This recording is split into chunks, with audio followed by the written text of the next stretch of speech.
Meg, we did it. We're back. What is up? Living that busy life still. You aren't kidding. But we're here and we're back. I'm super excited about this. Last week, you promised everybody a little bit of some history. So we have a little bit of history. This one hits home. Now, I have to admit, the research on this was kind of a little bit hearsay, and I mean, I didn't go to this town, go to a library, speak with a historian, and get all of the things. It's what I found on the internet. So if a little bit of this isn't 100% true, please let us know what is 70% or maybe right or wrong. But this was very intriguing, not only because it's really close to where we are, but we are sucker for bank heists. I don't know what it is. Go check out, if I remember, I'll put it right here, the Brinks Robbery, which we even bought the big book by Bob Considine, The Men Who Robbed Brinks. So go check that one as well if you're into that. And I don't know, this one's interesting. It is in the village of Heuvelton. There was a bank heist in 1892, and in 1892, as we all know, not a lot of record keeping. Not a lot. I mean, more than some, but it was all paper copies, and paper copies can be lost, burned, blown away. It seems like there's a lot of fires. A lot of fires. People controlling the narrative. Lost documents. Want everything burned, especially when they built buildings like they should have, made out of rocks and bricks. They don't just burn, because it turns out when you're having a fire at your house in a fireplace, what do they build it out of, Meg? Rocks and bricks. But either way, so this is what we have, and I don't know, you want to do the intro, or you just want to get right into this? Well, the getting is good. Let's do the intro. I feel like we jumped last week. Okay, we jumped right in. Intro when, Meg? No.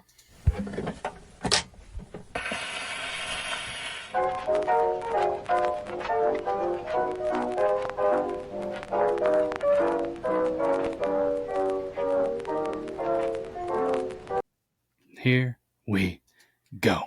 North Country's potentially greatest unsolved robbery happened in Heavilton, New York, which is a village where everyone, well, knew and still does pretty much not only knows everybody, but pretty much knows everybody's business. And there was a crime that was virtually unheard of, because I hadn't heard of this one. So Heaviltonians, chime in. Let us know if you have, because in 1892, there was a daring bank heist that shattered this peaceful community, leaving residents in shock and the culprits unpunished. There was actually a bank vault, Meg, that was blown open. Thousands in cash and gold were stolen, which is weird to think about, because I'm pretty sure I've never been in a bank, but I know people that work in a bank. Not as much cash. I don't know if there's any gold. But maybe if they had like personal vaults. Maybe. People like store their valuables. In small towns. I don't know. I guess we're gonna have to get in. No, we'll get a hold of Squeak. Shout out Squeak's beard. Say, Squeak, you guys do that in there? You got personal stuff? You got some gold? I love gold. Cash is gone. Gold is gone. No suspects apprehended. Over a century later, the mystery endures. Who were the robbers? Where did the money go, Meg? I feel like they were inside workers. Ooh, we're going straight. We're an inside job. For it. Okay. Tonight? They worked at the bank. You think so? I do. Okay. I don't know anything about the story. Just guessing. Let's see. Because we're about to journey back to a cold December night in 1892. What do you think the temperature was, Meg? December in 1892. I'm going to say 3 degrees. 3 degrees Fahrenheit. In 1892, when Heavilton's tranquility was disrupted by a brazen robbery that remains unsolved. This is your town, and this is history with a mystery, just like Meg wanted. Because I like it. You like it? I yeah, like it. I'm like the Wish version of Dr. Seuss. History with a mystery. I like it. Because some crimes, Meg, they fade into history. Others, they become legends. And in 1892, the village of Heuvelton, New York, experienced a bank robbery so audacious that it still echoes through the North Country. And, well, let's go ahead and set the scene. Heavilton, in the late 1800s, is, a place that was nestled along the old Oswegatchie River. And it was a thriving village in the 19th century. Did you know, Meg, that it was originally named Fordsburg? I did not know that. After Nathan Ford, yeah. Actually, if you guys go over to nnysports.com, I heard there's some Fordsburg t-shirts that I thought the people of Heuvelton would enjoy, and nobody has. But yeah, it was originally named Fordsburg after Nathan Ford. And then it was renamed Heavilton, or Heuvelton, depending on what your GPS says, in 1832 to honor Jacob van de Heuvel, a Dutch immigrant who invested in the community's development. Shout out Jacob van de Heuvel. Probably doesn't have any family still around here. Maybe he was the one that robbed the bank and then left. Maybe. That'd be wild. You will name this after me, or I will rob all your banks and steal all your cash and your gold. And then he did it, and he's gone. I don't know, I feel like you could trust the Dutch. Really? I think so, yeah, the Dutch. I don't know any bad Dutchmen, do you? I've heard of Flying Dutchmen. I was going to say, I know the ship legends. The village, it was known for its agricultural prosperity, with cheese production playing a significant role in the local economy. Still got Lasardos out there in the old Heuvelton area. Pickens Hall, place Meg knows really well, right? I do know that place very well. It was built by John Pickens Sr. and was a central hub for social gatherings, performances, and contributing to the village's cultural life. Still a historic building. It's a great little store. It is. They got some cheese curd. They got a little bit of this, a little bit of that. Performance area. Yeah, if you guys are in Heuvelton, that's how I'm going to say it from now. Heuvelton. Make sure you guys definitely check out Pickens Hall. Right on Main Street. You got a couple of historic buildings. I think right at the time of the recording, there's a place to go get your dog, groomed and whatever else they do in the dog place. You can get a haircut. They got Douglas's Tavern, just Doug's Tavern. You got a tattoo shop right across the street. Old Ethan Ice Henry. cream. Get a little at Stewart's, right? Oh, State Street Deli. Yeah, there's all sorts of stuff. And they got the Heavilton Deli at the other edge of town. You got the school. Scenic. There's a bank there, though, Meg. That's vacant. Probably nothing left now. There ain't nothing left now. Got robbed. I mean, technically it didn't get robbed. The one there, they went in, they gutted it, and they're trying to sell it instead of leaving it as a bank. I thought it would be cool to open as a little winery and play into the bank thing so you could do some taste testing in a vault. But somebody else bought it and trying to flip it. Turns out you gotta have money to do cool things like that. But what's kind of, even to this day, crime is really rare in Heavilton, and it was rare then. Residents, they felt secure in their nice little tight-knit community, and I feel like they still do, because in Heavilton, doors, they were seldom locked. The local bank was considered a safe repository for the community's wealth. The Heavilton Bank was actually located right on Main Street. I don't know exactly where. I just know it was on Main Street somewhere, and I've seen a lot of like vintage historical pictures, and it's just one of the buildings there. I'm not, like I said, I'm not exactly sure which one, but it was right on Main Street, and obviously served as a financial center for the village, handling deposits from farmers, merchants, families, and cheesemakers. They probably all stunk. There still is a bank there. I don't know if it's in the same place, but either way, the bank's iron safe was deemed secure. And as we kind of dug into deep in the Brinks one, they thought they had the state of the art. They thought they were good. Let's be honest. Some people, some criminals with some big brains, they said, hey, we're going to figure this. Fortunately, in Heavilton, security measures were very minimal. There was no night guards. There wasn't any alarm systems. This is 1892. Probably maybe a teller with a gun on their hip. I don't know. But here is one of the main theories that I think Meg even thought about. A professional job. Maybe it was a professional job. Maybe it was a professional inside job. Because the night of December 13th, 1892, it was a frigid, Meg thinks 3-degree, cold, moonless night.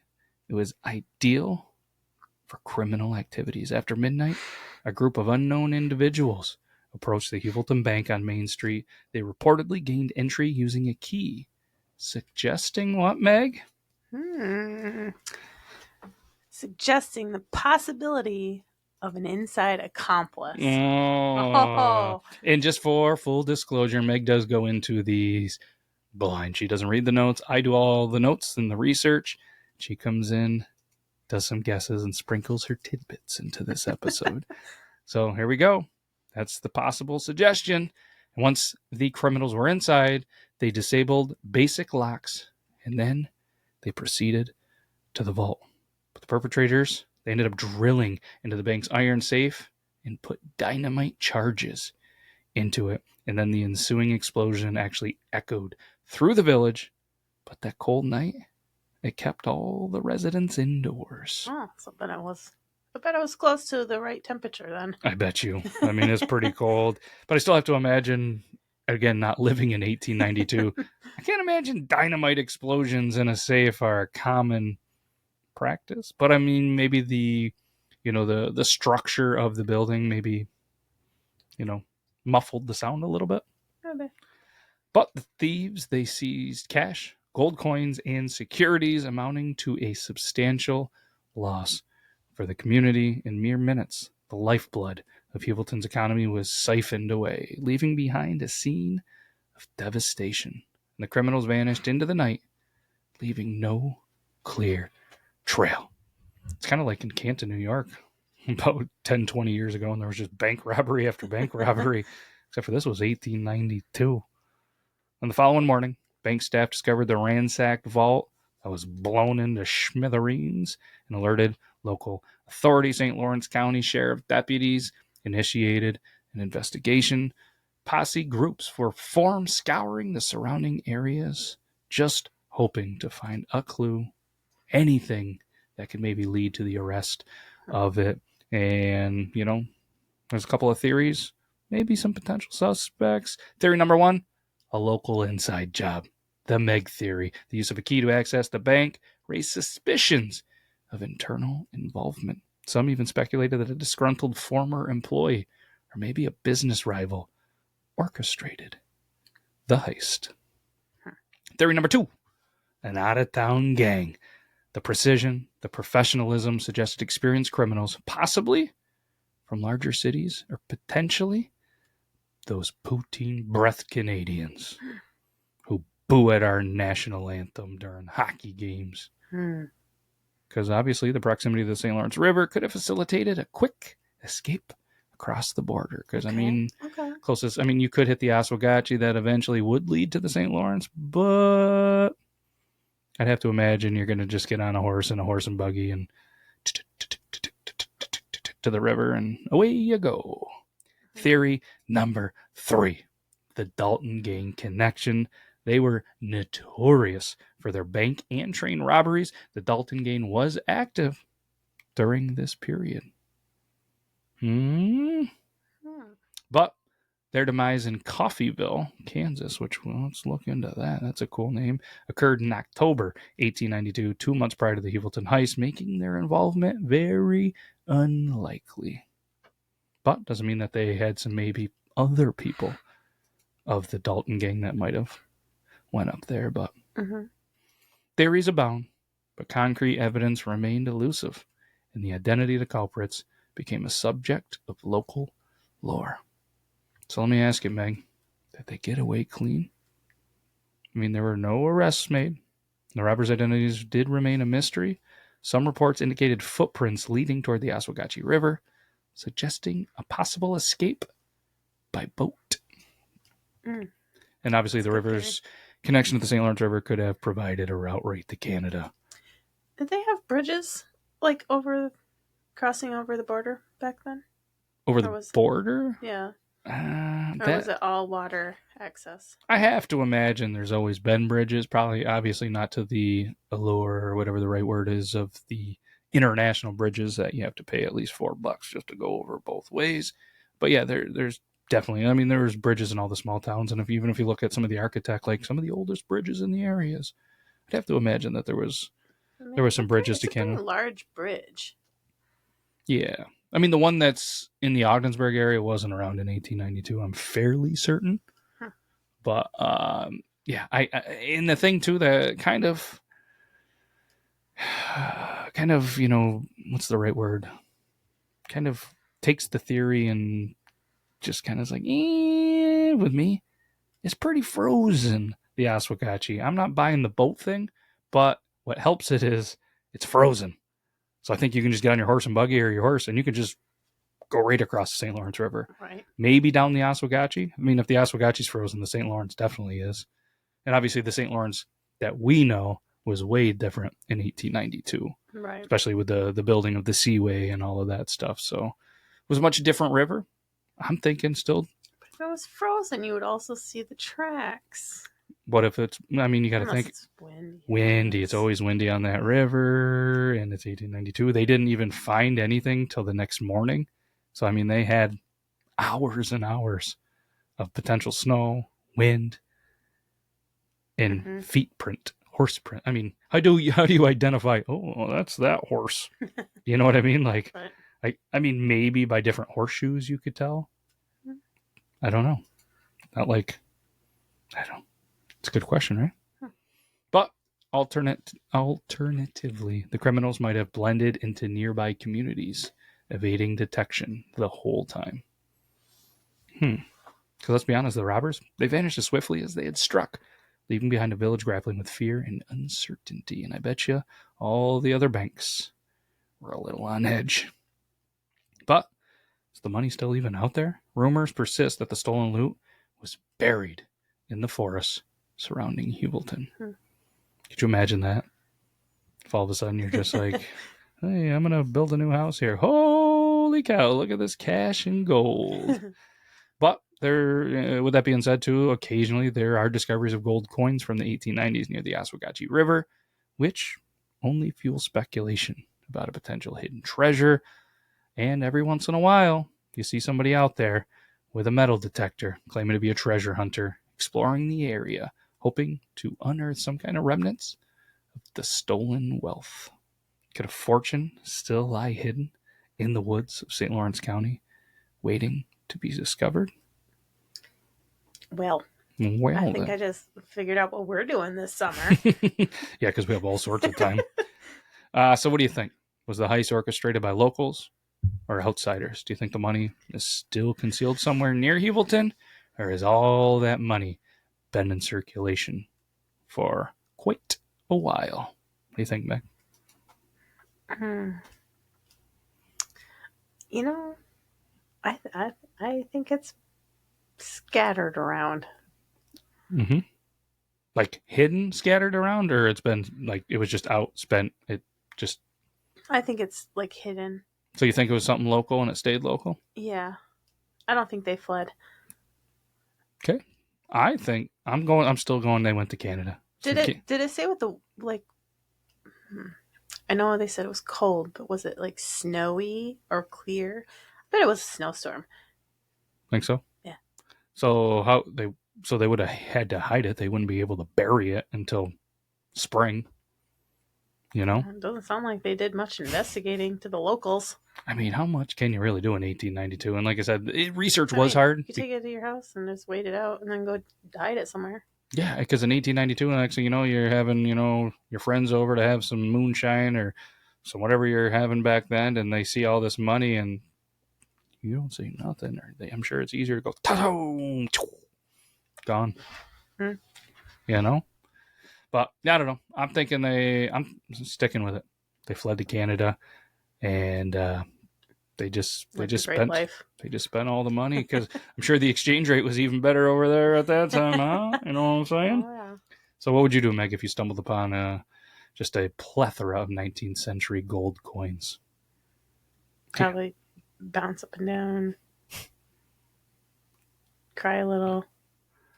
Would you be able to, like, if you stumbled upon a treasure of stolen goods, would they take it back from you? Would we be able to just get a bunch of money for? Like, would we be rich? How does that? I wonder how that works. I'd ask the people the mystery of Oak Island, but they still haven't found the treasure. So right, like, does it expire? Right. I mean, the money's still good, but what I'm saying is, like, it's not yours. It was stolen from the bank. You got to give it back.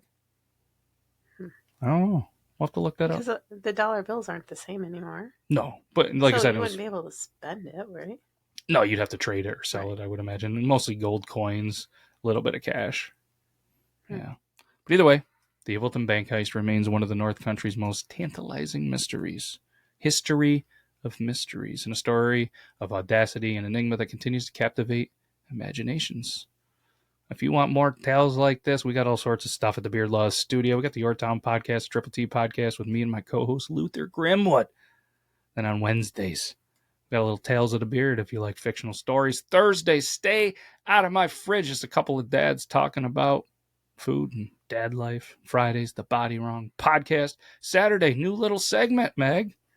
History segment about beards of history. Beardtory. Just released last Saturday. Go back and check it out. And every Sunday, you know what comes out every Sunday, Meg? Street Sign Story Time.